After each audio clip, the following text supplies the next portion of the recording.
인생은 짧은 이야기와 같다.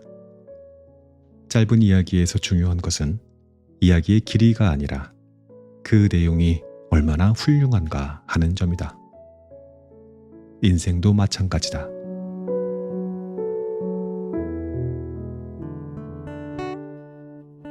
책 읽는 자작나무.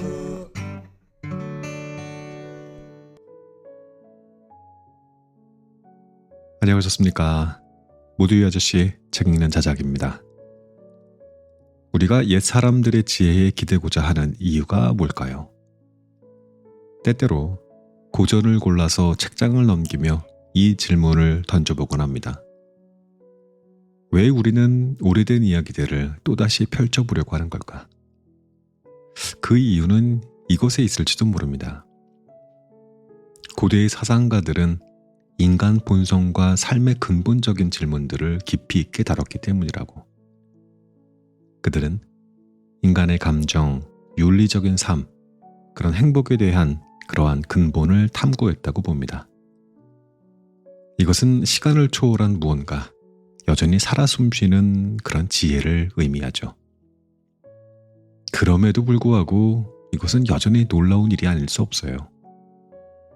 현대를 살아가는 우리들은 겨우 2년 전의 주장조차 현재와 다르다면서 관심을 끊어버리곤 하는데, 아니 어떻게 2000년 전의 이야기에 여전히 귀를 기울이고 있느냐 하는 겁니다. 오늘 소개할 책은 세네카의 인생수업, 엮으니 정영훈, 옮기니 정윤희, 펴낸 곳은 메이트북스입니다. 이 책은 세네카가 남긴 12편의 에세이 중에서도 대표적인 6편의 에세이를 한 권으로 엮어 펴낸 책입니다. 얼마 전에 후기 스토아 철학에 대한 책을 들려드렸었는데, 루키우스 안나이우스 세네카는 바로 그 스토아 철학을 대표하는 철학자입니다. 2000년 전에 네로 황제의 가정교사이기도 했고요. 네로가 황제로 등극했을 때 세네카는 최측근이 되어서 네로 황제의 통치를 보좌 했지만, 나중에는 암살 음모에 연루되었다는 의혹으로 네로 황제에게 자결을 하라는 명을 받아 스스로 독약을 마심으로써 세상을 떠났다고 하는군요. 스토아 학파의 주장을 딱 한 줄로 말해보자면 이거였잖아요. 내면의 평정과 이성을 유지함으로써 삶의 어려움에 대처하고 도덕적으로 성숙한 삶을 살아가라. 이러한 교훈은 시대가 변하더라도 인간의 기본적인 도전과 고민이 크게 달라지지 않기 때문에 여전히 유의미하고 실용적인 가치가 있다고 볼 수 있습니다. 로마 시대에 당시 벌어졌던 여러 가지 음모와 투쟁, 그리고 광기 어린 행동을 직접 겪어왔던 세네카는 어떻게 하면 인간의 심리를 꿰뚫고 이들을 구원할 수 있을지 고민해왔던 삶의 철학자라고 불렸다고 합니다. 지금의 사회에서도 여전히 스토아 철학과 세네카의 이야기가 가슴에 와닿는 것은 그들이 진짜 나에 대해 이야기해주기 때문이 아니었나 싶습니다. 그럼 지금부터 자작나무 철학의 숲길을 같이 걷겠습니다. 오늘도 끝까지 함께 해주십시오.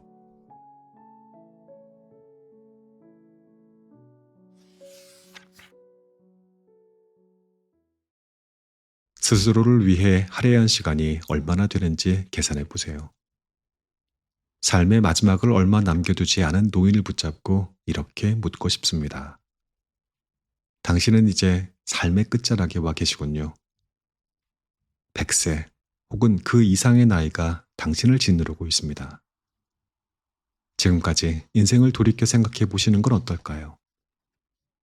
얼마나 많은 시간을 채권자에게 뺏겼는지요. 얼마나 많은 시간을 애인에게 또는 후원자에게, 그리고 부부싸움을 하느라 빼앗겼습니까? 얼마나 많은 시간을 도시를 활보하는 데 보냈나요? 거기에 본인의 잘못으로 생긴 질병을 더하고 할 일 없이 낭비한 시간까지 더해보면 기대했던 것보다 훨씬 적은 시간만이 남을 것입니다. 당신이 확고한 계획을 세웠던 시간을 헤아려보고 자신이 의도한 대로 흘러갈 날이 얼마나 적은지, 스스로를 위해 할애한 시간이 얼마나 되는지 계산해 보십시오. 언제 자연스러운 표정을 지었고, 언제 두려움에 떨지 않았고, 또 지금까지 오랜 세월을 살면서 어떤 것을 성취했는지, 얼마나 많은 사람들이 당신이 모르는 사이에 당신의 인생을 빼앗았고, 아무 근거 없는 고통과 어리석은 쾌락, 탐욕스러운 욕망과 사회 활동으로 얼마나 많은 것을 잃었는지, 그 결과 당신에게 남은 것이 얼마나 적은지를 헤아려 보십시오. 그러면 아직 때가 되지 않았는데 벌써 인생을 마감하게 되었다는 사실을 깨닫게 될 겁니다. 왜 우리는 이러한 삶을 자초할까요? 우리는 평생 살 수 있을 것처럼 행동합니다. 본인의 나약함을 인지하지 못하며 얼마나 많은 시간이 흘러가 버렸는지조차 인지하지 못합니다. 끝없이 샘솟는 우물에서 시간을 퍼다 쓸 수 있기라도 하듯 시간을 낭비하고 있는 것입니다. 누군가를 위해 혹은 무언가를 위해 할애하는 그 날이 바로 자기 인생의 마지막 날이 될 수 있는데도 말입니다. 우리는 유한한 존재이기에 모든 것을 두려워하면서도 마치 무한한 존재라도 된 것처럼 온갖 것을 갈구합니다.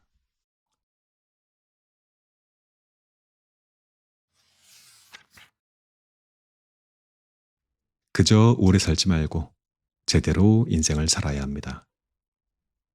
백발이 성성한 머리카락이나 깊은 주름만 보고서 그가 살 만큼 살았다고 섣불리 판단해서는 안 됩니다. 백발의 노인은 그저 오래 살아남은 것이지 제대로 인생을 살았다고는 단언할 수 없기 때문이죠.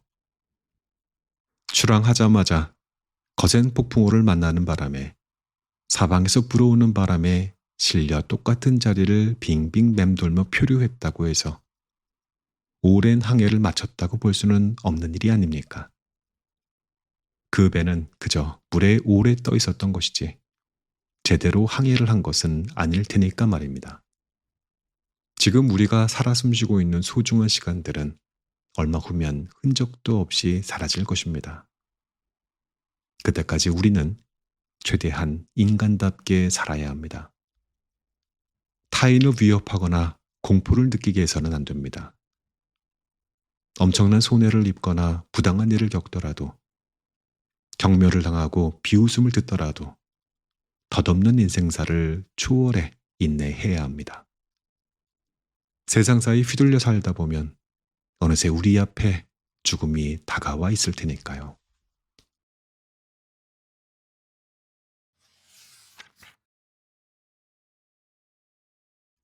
위대한 철학자들과의 만남이 진정한 의미의 여가입니다. 철학을 위해서 시간을 할애하는 자들만이 진정한 여가를 즐긴다고 볼 수 있습니다. 그것이야말로 진정 살아있는 것입니다. 그들은 주어진 인생 여정을 잘 지켜낼 뿐만 아니라 한 해 한 해를 더하면서 살아갑니다. 또한 지금까지 보내온 오랜 세월들을 온전히 자신의 것으로 만들었습니다. 감사하게도 다양한 학파를 창시한 철학자들은 우리가 어떻게 살아야 하는지 다양한 지침을 정리해 두었습니다. 그들의 노력 덕분에 어둠 속에서 빛을 향해 나올 수 있었고 세상에서 가장 사랑스러운 것들을 향해 나아갈 수 있게 되었습니다. 동시에 우리는 지난 몇 세기의 시간들을 만끽할 수 있으며 그를 향해 다가갈 수 있습니다. 마침내 인간의 나약함으로 인한 좁은 경지를 벗어나 고매한 정신을 터득하기 위해 저 광활한 시간 속을 자유롭게 나다닐 수 있게 된 것입니다. 우리는 소크라테스와 토론을 할 수 있습니다. 카르네아데스와 함께 의욕을 해결하고 에피쿠로스와 함께 평온을 찾고 스토아 학파들과 함께 인간의 본성을 탐구하고 키니코스 학파들과 모여 인간의 본성을 넘어서기 위해 힘쓸 수도 있습니다. 무한하고 영원하며 더 나은 사람들과 함께 할 수 있는 기회를 마다하고 굳이 짧고 덧없는 시간의 흐름에 머물 이유가 있을까요? 사회적인 임무를 수행하느라 분주하게 돌아다니고 타인과 스스로를 괴롭히는 자들은 쉽게 흥분합니다. 또한 그들은 하루가 멀다 하고 다른 사람의 문지방을 넘나들고 닫힌 문을 기어이 열고 들어가며 사방으로 떨어진 집들을 돌면서 돈 심부름을 하고 안부를 전합니다. 그렇게 광대한 도시에서 각기 다른 욕망을 가진 자들을 만나는 것 같지만 사실은 지극히 소수의 사람들만 만나고 있는 꼴입니다. 잠에 빠져서 쾌락을 즐기느라 마음의 여유가 없어서 그들을 멀리하는 자들이 얼마나 많을까요? 마음 졸이며 기다리게 만들어 놓고는 바쁘다는 핑계로 그냥 지나치는 사람은 또 얼마나 많을까요? 어제 마신 술이 깨지 않아 종일 잠이 취해 달콤한 잠도 마다하고 그를 찾아온 불쌍한 자를 기다리게 하는 것도 모자라 집사가 손님이 찾아왔다고 수없이 속삭여야만 하는 그제야 거만하게 하품을 하며 대답할 것입니다. 오히려 고귀한 철학의 대가들과 가까이 하며 우러러보는 사람이야말로 인생 본연의 임무를 다하고 있다고 저는 생각합니다. 그러한 사람들이야말로 스스로 시간을 내어 자신을 찾아온 손님을 기쁘게 만들어주려고 만족할 수 있게 만들어줄 것이며 손님을 절대 빈손으로 돌아가게 만들지 않을 테니까요. 그렇다면 이 세상 누구라도 낮과 밤을 가리지 않고 친구가 되어줄 수 있을 것입니다. 그러한 사람은 절대로 우리에게 죽음을 강요하지 않으며 오히려 죽는 법을 가르쳐 줄 것입니다. 우리의 수명을 깎아내지 않고 오히려 자신의 것을 내어줄 것입니다. 그러한 사람들과 대화를 나눈다고 해서 위험해지지도 않을 것이고 존경하는 마음을 품는다고 해서 돈이 들지도 않을 것입니다. 원하는 것은 무엇이든 얻을 수 있고 많은 것을 받아들이지 못한다고 해서 탓하는 법도 없을 것입니다. 고귀한 철학자들은 영혼에 이르는 길을 가르쳐 줄 것이며 아무도 끌어내릴 수 없는 자리에 오르게 해줄 것입니다.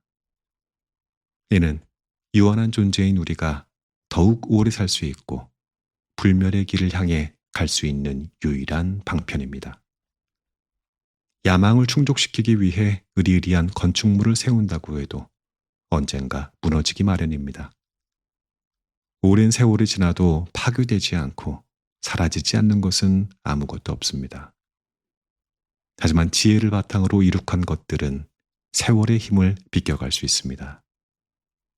아무리 오랜 시간이 지난다고 해도 지혜로움은 사라지거나 줄어들지 않습니다. 오히려 세대를 거듭해 나아가며 더욱 존경심을 얻게 될 것입니다. 자신의 손에 닿는 것은 질투의 대상이 되기 쉽지만 자신의 손이 닿지 않는 곳에 있는 것은 오로지 경탄의 대상이 되기 때문이지요. 지혜를 바탕으로 이룩한 것들은 세월의 힘을 비껴가기에 철학자들의 삶은 광활한 수준으로 연장되기 마련입니다. 그들은 다른 인간의 삶을 지배하는 법칙에서 자유롭습니다. 또한 모든 시대가 그를 신처럼 경배합니다. 현자들은 지나온 시간을 기억 속에 소중히 품고 주어진 시간을 잘 활용하고 앞으로 다가올 시간을 손꼽아 기다립니다. 즉 모든 시간을 하나로 결합시켜서 인생을 더욱 길게 연장시킬 수 있는 것입니다.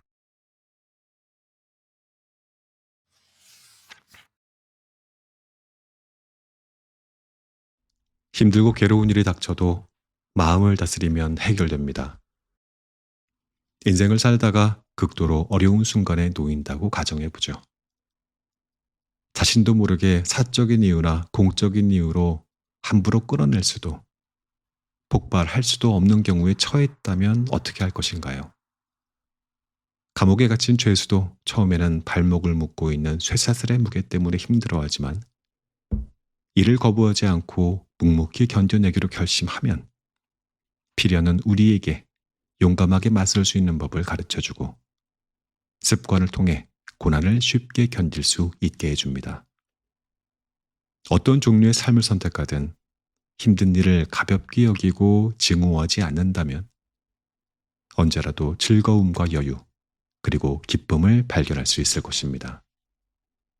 자연은 인간이 태생적으로 고난을 겪어야 한다는 점을 알고 있습니다.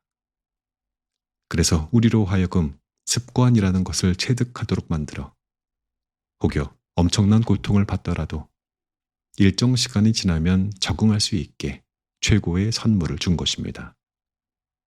만약 불행이 닥친 순간부터 계속 똑같은 강도로 우리를 괴롭힌다면 그 누구도 버티지 못할 것입니다. 우리는 운명의 사슬에 묶여 있습니다. 어떠한 사람은 느슨한 금 사슬에 묶여 살아가고 또 어떤 사람은 팽팽한 철 사슬에 묶여 살아갑니다. 하지만 그 또한 무슨 소용입니까? 인간은 모두 똑같은 포로이며 다른 사람을 사슬로 묶은 자 스스로도 사슬에 얽매여 있게 마련입니다. 그저 한 손이 조금 더 가벼운 상태일 뿐입니다. 누구는 높은 관직에 매여 살고 또 누구는 부유함에 매여 살고 또 어떤 사람은 고귀한 태생의 무게에 눌려 살고 또 누구는 출신 성분이 미천하다는 이유로 상처를 받습니다. 어떤 사람은 엄청난 권력을 가진 자의 기세에 눌려 살고 어떤 사람은 스스로를 지배하며 삽니다. 누구는 저 멀리 귀향을 가서 살고 누구는 사자가 되어 속세를 등지고 살아갑니다.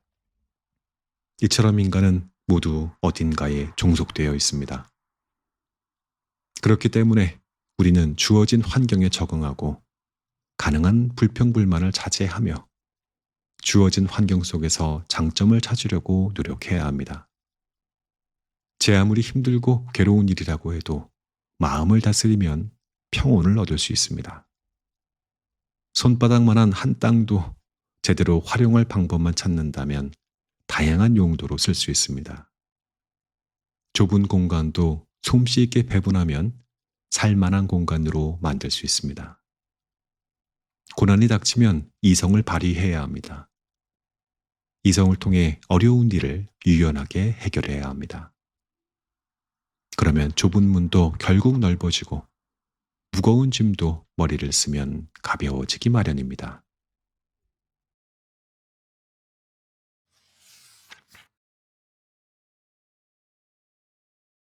불행한 일이 내게 닥친다고 그게 그렇게 놀랄 일인가요?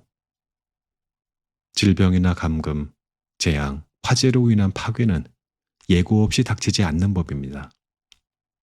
저 또한 자연이 가져온 격동기 속에 살아온 바 있습니다. 이웃에서 자주 들리던 죽은 자를 기리는 노랫소리, 횃불과 촛불을 켜고 너무 일찍 세상을 떠나버린 넋을 추모하던 장례 행렬들을 잊을 수 없습니다. 가끔은 지축이 흔들리는 소음과 함께 건물이 무너져 내리기도 했습니다. 토론장에서, 원로 회의장에서, 혹은 사적인 모임에서 나와 함께 있던 많은 사람들이 하룻밤 사이 죽음의 밤을 건넜고 우정을 나누며 악수했던 손들과 찰나의 작별을 해야 했습니다. 언제나 주변에서 맴돌던 위험들이 자신에게 벌어지는 것이 그렇게 놀랄 일입니까? 항해를 시작하는 자들의 대부분은 도중에 폭풍우를 만날지 모른다는 점을 염두에 두지 않습니다. 제가 말하고자 하는 바를 확실히 하기 위해 다소 질 낮은 작가의 글을 인용하는 것도 그리 나쁘지만은 않을 것입니다.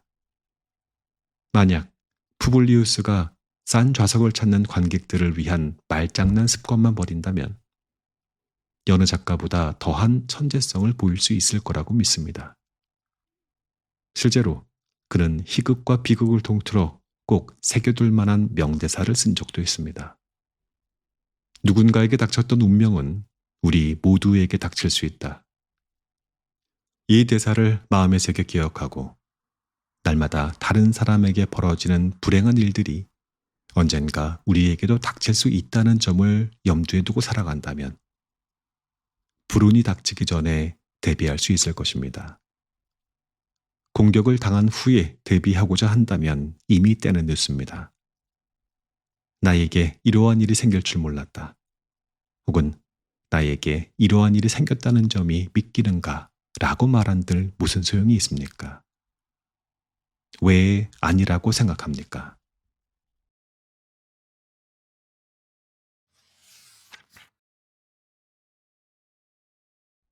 내 인생의 목표가 무엇인지 정확히 알아야 합니다. 우리는 그저 빛을 찾아 더듬거리며 나아갈 뿐입니다. 행복한 삶을 성취하기 힘든 이유는 바로 이 때문입니다. 행복을 찾기 위한 우리의 의지가 강할수록 오히려 잘못된 길로 들어서기가 쉽습니다. 일단 반대쪽 길로 들어서면 목표에서 점점 멀어지기 마련입니다. 우리는 먼저 원하는 목표가 무엇인지 정확히 알아야 합니다. 그 다음에는 목표를 향해 최대한 빨리 갈 수 있는 길을 찾아야 합니다. 올바른 길에 들어섰다면 일단 하루하루 어느 정도까지 왔는지 가늠할 수 있으며 자연스러운 욕구를 따라 그 목표까지 얼마나 가까워졌는지 알 수 있을 것입니다. 이리저리 떠돌며 길잡이의 안내도 없이 사방천지에서 들리는 외침에 따라 걷는다면 온갖 실수 속에서 평생을 살아가야 할 것입니다. 아무리 건전한 마음을 가지기 위해 밤낮 없이 노력한다고 해도 그러한 인생은 짧을 수밖에 없습니다. 그렇기 때문에 어떠한 목표를 향해서 나아갈지, 어떠한 길로 갈지를 경험이 많은 길잡이의 도움을 받아서 명확히 결정해야 합니다. 인생 여정은 여타의 여행과는 많은 부분에서 다르기 때문이지요. 보통의 여행이라고 하면 그저 잘 알려진 길로 가서 주변 사람들에게 물어 찾아가면 될 일입니다. 하지만 우리가 생각하는 행복으로 가는 길은 가장 많은 사람들이 지나갔고 널리 알려져 있는 길로 포장되어 있어 오히려 속임수인수가 빈번합니다. 인생 여정에서 가장 중요한 핵심은 우리가 가야 할 길이 아닌 목동을 따르는 양떼처럼 그저 많은 사람들이 가는 길로 향하지 않는 것입니다. 사람들 사이에서 떠드는 루머만 믿고 다들 좋아한다는 핑계로 맹목적으로 이를 향해 가는 것처럼 우리를 커다란 불행으로 이끄는 일은 없습니다. 이성을 따르지 않고 남들처럼 맞춰진 공식에 따라 사는 것은 피해야 합니다. 그렇게 살다 보면 앞 사람이 넘어지면 그 뒤로 줄줄이 넘어진 사람들이 높이 쌓여 결국 몰락하게 됩니다. 사람들이 서로 밀치고 넘어지다 보면 군중 사이에서는 일대 혼란이 벌어집니다.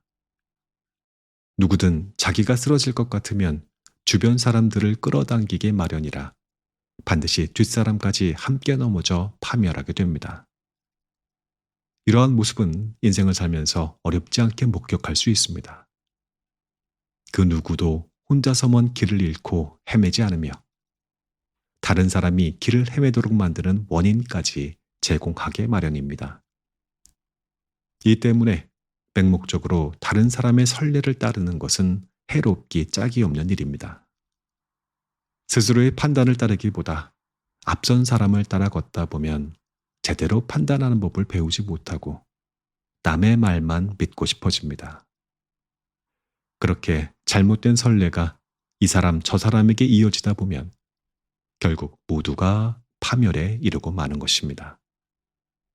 그러므로 우리는 무작정 남이 하는 대로 따라 살기보다는 군중과 멀찌감치 떨어져서 건강한 삶을 회복하려고 애써야 합니다.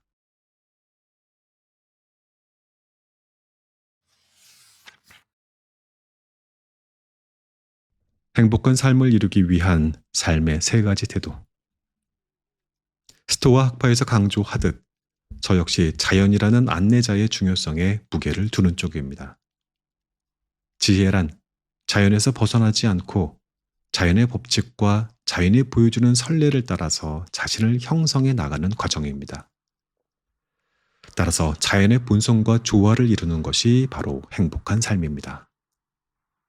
행복한 삶을 이루기 위해서는 다음과 같은 세 가지 태도가 필요합니다. 첫 번째로는 건강한 정신을 가지고 꾸준히 분별을 유지하려는 태도가 필요합니다. 두 번째로는 용감하고 활기차고 고귀한 인내와 어떠한 상황이 와도 적응하려는 태도, 신체와 여타의 욕구에 귀를 기울이되 지나치게 집착하지 않는 태도가 필요합니다. 마지막으로 삶의 가치를 고양시키는 것들에 집중하되 과도한 평가를 자제하는 자세, 행운의 여신이 주는 선물을 감사한 마음으로 받되 돈의 노예가 되지 않으려는 자세가 무엇보다 중요합니다.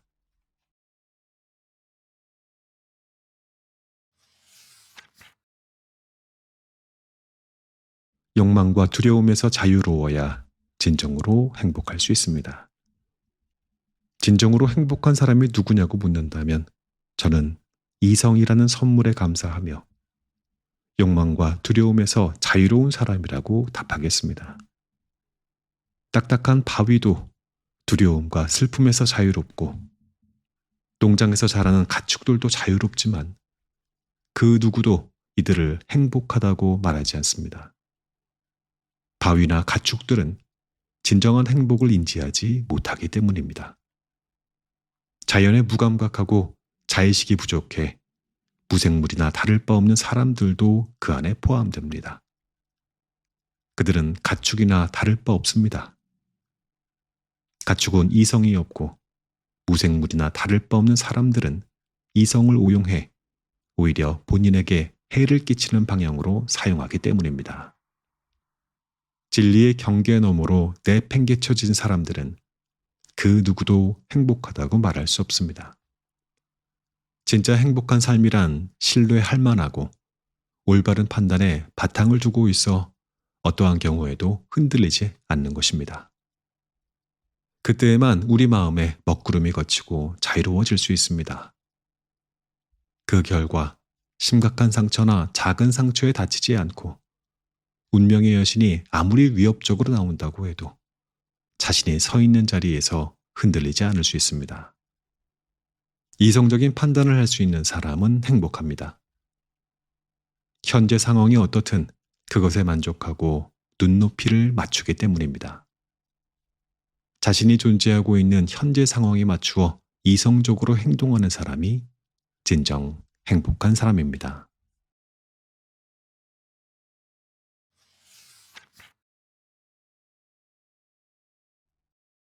화를 내며 인생을 낭비할 정도로 인생은 길지 않습니다. 우리는 화라는 악덕에서 자유로워져야 합니다. 마음을 깨끗하게 하고 정화하고 화의 뿌리를 말끔히 뽑아내요. 혹시라도 그 사악한 격정이 어딘가에 들러붙어 가지를 뻗지 않도록 주의해야 합니다. 그렇기 때문에 화를 그저 조절하려고 해서는 안 됩니다. 화를 완전히 제거해야 합니다. 사악한 습성을 조절하는 것이 도대체 무슨 의미가 있겠습니까? 최선을 다한다면 악의 뿌리를 완전히 뽑는 것이 충분히 가능합니다. 인간은 필연적으로 죽을 수밖에 없다는 점을 염두에 둔다면 커다란 도움이 될 것입니다. 그리고 스스로 주변 사람들에게 이렇게 말해 보십시오. 어쩌자고 우리는 짧은 인생을 남들에게 화나 퍼부으며 낭비하고 있는 걸까요? 고결한 즐거움을 누리기에도 짧은 시간이 아닙니까? 타인을 괴롭히고 슬프게 만드는 것에 시간을 써야 옳겠습니까? 아무 가치도 없는 일에 시간을 낭비할 정도로 우리의 인생은 길지 않습니다. 왜 당신은 그렇게 급하게 전쟁터로 달려나가나요? 어떠한 이유 때문에 타인과 갈등을 빚으려고 합니까? 왜 인간이 나약한 본성을 타고났다는 것을 잊은 채 누군가를 파멸시키겠다고 분노를 품고 스스로를 파멸의 구렁텅이로 내던지는 것입니까? 제 아무리 깊은 원한을 품고 적개심을 불태우며 살아도 언젠가는 열병이나 다른 병에 걸려서 이러지도 저러지도 못할 날이 올 것입니다. 결국 죽음이 끝까지 반목하는 두 사람 사이로 끼어들어 그들을 영원히 갈라놓을 것입니다. 왜 혼란을 자초하며 어지러운 싸움에 인생을 바치려고 하나요? 우리 머리 위에서 운명의 여신이 하루하루 흘러가는 시간들을 가늠하고 있습니다. 우리 모두 하루하루 죽음에 가까워지고 있습니다. 다른 누군가를 죽음에 이르게 하려고 정해두었던 날이 어쩌면 우리 자신이 죽음에 이르게 되는 날이 될 수도 있습니다.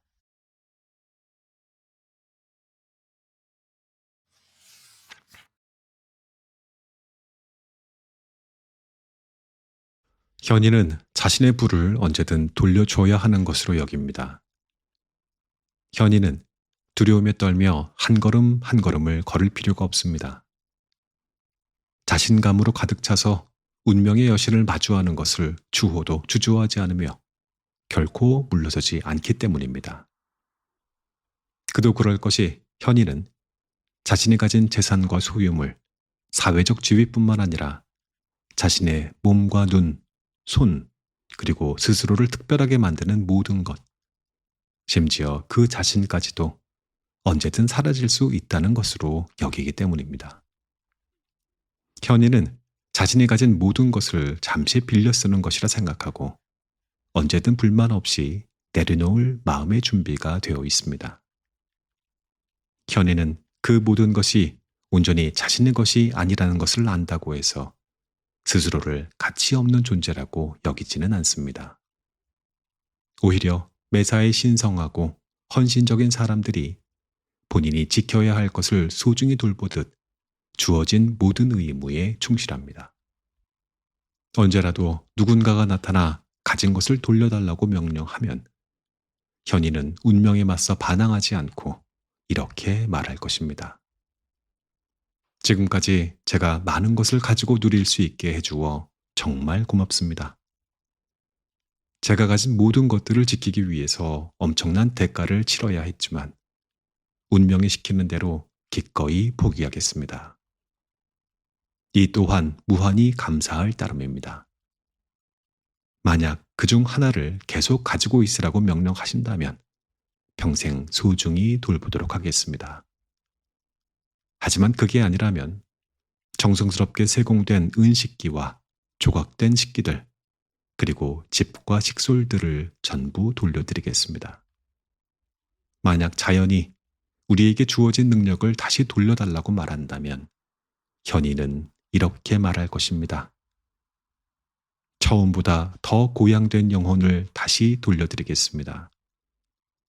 저는 주저하지도 않고 도망치지도 않겠습니다. 자연이 제게 주었던 모든 것을 즐거운 마음으로 돌려드릴 준비가 되어 있습니다.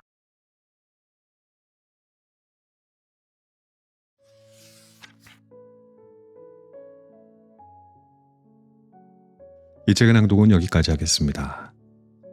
이 책을 엮은이의 마지막 문장을 끝으로 오늘의 방송을 마칩니다. 우리는 행복한 삶을 영위하기 위해서 오늘도 고군분투하며 살아가고 있습니다. 하지만 가끔은 내가 가진 행복이 남들보다 작은 것 같아서 많이 속상할 때도 있고 급작스럽게 찾아온 고난을 이기지 못하고 크게 좌절하기도 합니다. 그럴 때마다 이 책에 소개된 세네카의 조언을 마음 깊이 새겨두면 어떨까요? 세네카의 철학과 함께한다면 언제 어디서든 그동안 누렸던 건강과 안락함을 감사히 여기며 지금 닥친 고난을 이겨낸 후에 언젠가 다시 행복해질 수 있다는 믿음으로 살아가며 아무리 힘든 일이라고 해도 영원히 나를 괴롭힐 수는 없기에 시간이 지나가면 모두 해결될 것임을 알게 될 것입니다. 그렇기에 당장 모든 것을 포기하고 싶다가도 다시 한번 일어설 수 있을 것입니다. 또한 내가 가진 이 모든 것들이 자연이 준 소중한 선물임을 알게 되고 언젠가 내 앞에 죽음이 닥치면 순순히 내놓고 떠나야 한다는 점 또한 알게 될 것입니다. 해리포터 시리즈를 내며 인생의 고난을 딛고 세계적인 작가가 된 조앤 롤링은 2008년 하버드 대학교 졸업식에서 축사를 할 기회를 얻었습니다. 조앤 롤링은 축사의 마지막에 세네카의 명언을 인용하면서 끝맺었습니다. 여러분, 내일이 되어서 오늘 제가 한 말을 한마디도 기억하지 못하더라도 세네카가 한 이 말만은 꼭 기억하시기 바랍니다. 세네카는 제가 직장에서의 승승장구라는 목표를 내팽개치고 고대 현인들의 지혜를 찾아 고전 문학부 복도를 내달릴 때 마주쳤던 로마의 현인 가운데 한 분입니다. 세네카는 이렇게 말했습니다. 인생은 짧은 이야기와 같다. 짧은 이야기에서 중요한 것은 이야기의 길이가 아니라 그 내용이 얼마나 훌륭한가 하는 점이다. 인생도 마찬가지다. 여러분께서 내면이 충만한 삶을 살기를 기원합니다.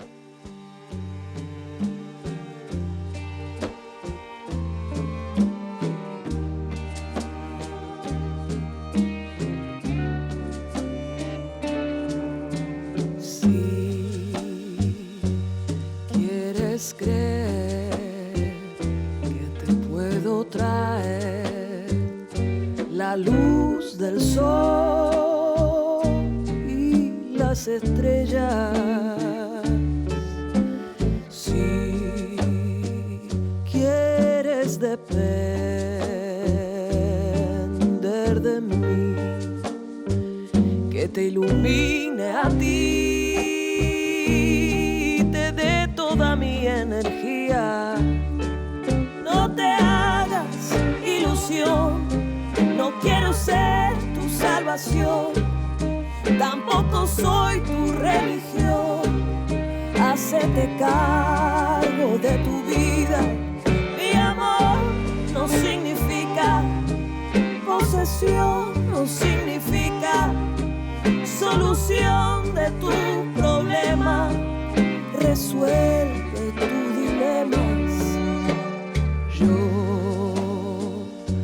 prefiero vivir sabiendo que hay amor profundo y sincero. Yo quiero sentir lo que es compartir la felicidad en lo malo y en lo bueno. No te hagas ilusión, no quiero ser tu salvación, tampoco soy tu religión. Hacerte cargo de tu vida. Mi amor no significa posesión, no significa solución de tu problema. Anda, resuelve tu dilema.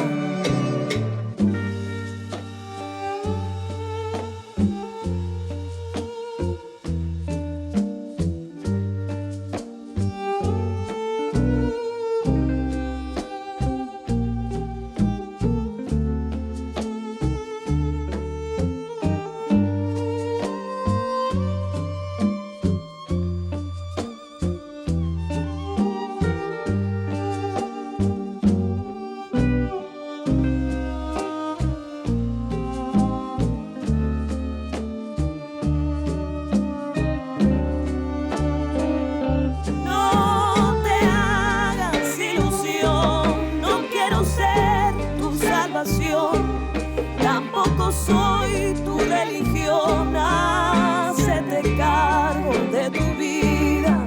Mi amor no significa posesión, no significa solución de tus problemas. Anda, resuelve tu dilema. No te hagas ilusión, no quiero ser tu salvación, tampoco soy tu religión. Hacete cargo